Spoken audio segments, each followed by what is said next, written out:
এরা বলেছিল বাংলায় নাকি ভোট কেটে এরা ক্ষমতায় আসবে। কালকে প্রথম দফার ভোট হয়ে গেছে। বিজেপির ছটপটানি দেখতে পাচ্ছেন? দেখতে পাচ্ছেন? কি মনে হচ্ছে কাল প্রথম দফার ভোটে কি হয়েছে?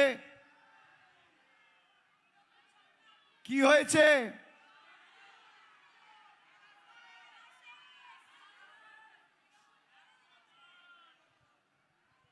আমি রাজনৈতিক ভবিষ্যৎবাণী করি না, কিন্তু যখন করি মেলে।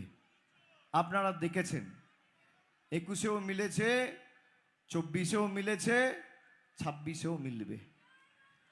আমি আপনাদের বলে দিয়ে যাচ্ছি, তৃণমূল কংগ্রেস কাল সেঞ্চুরি পার করে দিয়েছে। আর 10 দিন মিলিয়ে নেবেন। যারা এখন ফোন করে বিভিন্ন সাংবাদিকদের বলছে আরে हम लोग का खबर चलाओ, ये बोलो वो बोलो, যারা বাংলায় এসে বলেছিল 23 তারিখ বাঙালিকে ঘরে ঢুকিয়ে দেবো, 29 তারিখ বাঙালিকে ঘরে ঢুকিয়ে দেবো, বাংলার মাটিতে আমাদের এলাকায়, যেটা আমাদের জন্মভূমি, আমাদের কর্মভূমি, যেখানে আমরা থাকি, আমরা বেড়ে উঠেছি, ঘরে থাকি, সংসার করছি, সেই মাটিতে গুজরাটের গুন্ডারা এসে বলছে উল্টা করকে লটকা দেগা।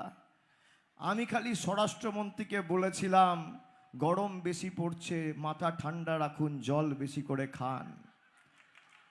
আর আপনার যদি সৎ সাহস থাকে 4 তারিখ বাংলায় থাকবেন, বেলা 12টার পর দেখা হবে।